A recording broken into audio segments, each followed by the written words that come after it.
3 വർഷം ഗൾഫിൽ നിന്നിട്ട് ഇന്ന് വരെ പള്ളിയുടെ വാതില് കാണാത്ത ആ വീട്ടിൽ നിന്ന് കുട്ടിയെയും കൂട്ടിയിട്ട് മസ്ജിദിലേക്ക് കൊണ്ടുവരും.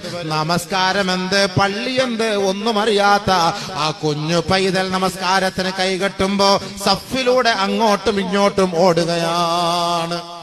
ആരെങ്കിലൊക്കെ കണ്ണാടി കഴിച്ചിട്ട് ഫ്രണ്ടി വെച്ച് അത് ചവിട്ടി പൊട്ടിച്ച്, മൊബൈല് അത് ചവിട്ടി പൊട്ടിച്ച്, അവിടെ കാണും പൈസ വീണ്ടെടുന്ന അത് അവൻ പെറുക്കിയെടുത്ത് ഇവൻ നിസ്കാരത്തിൽ മൊത്തം അങ്ങോട്ട് നോക്കാം. അല്ലാ എന്റെ 500 റുപ്യ അവൻ കൊണ്ടുപോകുന്ന പഠിച്ചോനെ, ഈ ഇമാം എന്താ ഇത്ര വലിയ സുഹൃത്ത് തോന്നുന്നു, ചെറിയ സുഹൃത്ത് ഓതിക്കൂടെ, ആ ചങ്ങാതി എവിടെ പോയാ പഠിച്ചോനെ റബ്ബെ എന്റെ 500 റുപ്യ പോയി, ആകപ്പാട് 500 രൂപയുള്ളു.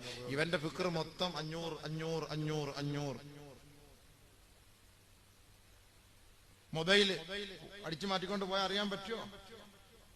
ആൻഡ്രോയിഡ് മൊബൈൽ എന്ന് മൊബൈൽ ഫ്രണ്ടി വെച്ചിട്ടല്ലേ മയ്യത്ത് നിസ്കാരം പോലെ ഔസല്ലിൽ ജവാൽ അർബഅത്ത് തക്ബീറാത്ത് അല്ലാഹു അക്ബർ.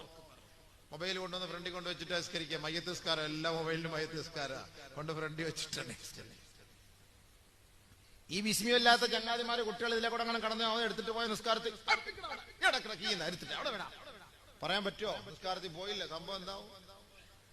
നീ ഉപ്പാന്റെ കൂട്ടത്തിൽ നിന്ന് നിസ്കരിക്കൂ, അവൻ കടന്നാണ് ഇങ്ങനെ, അപ്പൊ നിസ്കരിച്ച് ഫസ്റ്റ് ബ്രേക്ക്, പിന്നെ കുറച്ച് കഴിയുമ്പോൾ ഇങ്ങനെ സെക്കൻഡ് ഗിയർ, പിന്നെ കുറച്ച് കഴിയുമ്പോൾ റുക്കൂല് പോകുമ്പോ തേർഡ് ഗിയർ,